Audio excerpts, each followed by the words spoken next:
नमस्कार, मैं हूं भरत ओला और आप देख रहे हैं पोस्टमार्टम।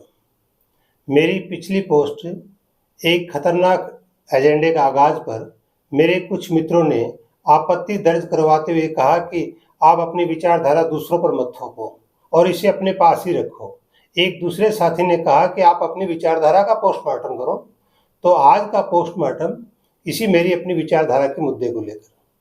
सवाल खड़ा होता है कि मेरी विचारधारा क्या है, ये मैंने कहाँ से प्राप्त की और मेरे मित्र मेरी विचारधारा को मेरे पास रखना क्यों कह रहे हैं? क्या ये किसी के लिए नुकसानदेह है? अगर नहीं, तो फिर ये पोस्टमार्टम करने की बात क्यों कह रहे हैं? फिर भी मुझे इसका पोस्टमार्टम करना ही चाहिए।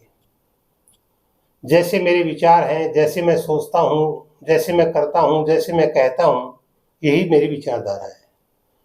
और मुझ में ये विचारधारा, ये संस्कार मेरे माँ बाप के अलावा मेरे परिवेश, मेरे अध्ययन और मेरे महापुरुषों ने दिए हैं।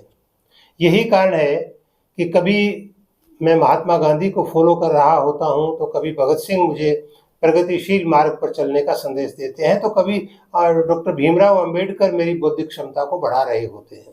कभी नानक, कभी कबीर, कभी रैदास मुझे ऊष्मा देते हुए ईश दर्शन कराते हैं। ऐसे बहुत सारे लेखक और चिंतक हैं जो मेरे भीतर समय समय पर प्रकट होते रहते हैं। मेरी विचारधारा यही है कि मैं जड़ चेतन से प्रेम करता हूँ।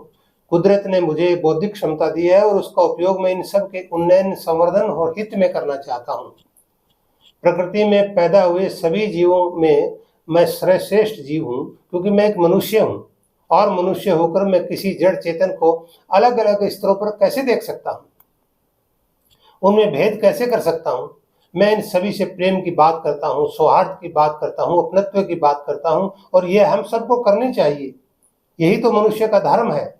क्या जाति, धर्म, संप्रदाय, लिंग और रंग के आधार पर हम किसी के साथ भेदभाव करेंगे या करना चाहिए? जवाब होगा नहीं। तो फिर सवाल खड़ा होता है कि मेरे कुछ साथी इस विचारधारा को मेरे तक ही सीमित रखने की बात क्यों कहते हैं? क्या उन्हें प्रेम, सौहार्द, अपनत्व जैसे मानवीय मूल्यों से प्रेम नहीं है? तो मैं कहूँगा कि नहीं, ऐसा हो ही नहीं सकता। हर व्यक्ति इन मूल्यों की वकालत करता है। तो फिर मेरे ये साथी ऐसा क्यों कहते हैं कि तुम्हारी विचारधारा तुम अपने पास रखो? इसका सीधा सा उत्तर है कि उनकी दृष्टि एकांगी है। वे इसे विस्तृत फलक में देखना ही नहीं चाहते। वे इसे किसी जाति, धर्म, समुदाय या तेरे मेरे को जोड़कर देखते हैं। जब ऐसा होता है तो पक्षपात की भावना का उदय होना निश्चित है। लेकिन मैं एक शब्द धर्मी हूँ। मैं ऐसा कैसे कर सकता हूँ? मैं जाति, धर्म, लिंग, रंग या किसी दूसरे के आधार पर कैसे किसी मनुष्य से भेदभाव कर सकता हूँ? हर रचनाकार सदैव मानवीय मूल्यों की बात करता है और करता रहेगा। उसका ये फर्ज बनता है कि वह इंसान को इंसान समझे और इंसानियत की पैरोकारी करे। आज पूरे विश्व में धर्मांधता और कट्टरता बढ़ रही है। धर्म सिर्फ किसी पूजा पद्धति का नाम नहीं है। करुणा, प्रेम, दया, सहयोग, सौहार्द, भाईचारा सब धर्म के ही तो अंग हैं। कट्टरता और एकांकी सोच जो है वो न धर्म के लिए और न इंसान के लिए ठीक है, न उनके हित में है। ये अलग बात है कि आपाधापी और भागम भाग के इस मशीनी युग में इंसान खुद मशीन में तब्दील होता जा रहा है। मूल्य और संवेदना या तो सूख गए हैं या फिर अलग थलग पड़े हैं। समृद्ध सांस्कृतिक विरासत वाले इस देश में छद्म सांस्कृतिक प्रदूषण फैलाए जाने की साजिश रची जा रही है। चारों ओर बाजार और उपभोक्तावादी संस्कृति पांव पसारे बची खुची संवेदना और मूल्यों को लीलने के लिए मुंह बाई खड़ी है। ऐसे क्रूर समय में जब कुछ गिने चुने शब्दकर्मी सौहार्द और मूल्यों को बचाए रखने की जद्दोजहद में लगे हैं, तो कुछ साथी उन्हें अपनी इस विचारधारा को अपने पास रखने की नसीहत दे रहे हैं। आखिर क्यों? क्योंकि उनकी दृष्टि एकांगी है। वे सभी को एक ही रंग में रंगा देखना चाहते हैं। माना कि गुलाब बहुत सुंदर होता है, लेकिन कल्पना कीजिए कि अगर पूरी पृथ्वी पर गुलाब ही गुलाब के फूल हो और शेष सारे रंग और फूल खत्म कर दिए जाएं, तो क्या यह प्रकृति सुंदर कहलाएगी? इस प्रकृति की सुंदरता तभी है जब इसमें गेंदा भी है, गुलाब भी है, जूही भी है, चमेली भी है। प्रकृति सतरंगी है तभी तो मोहक है।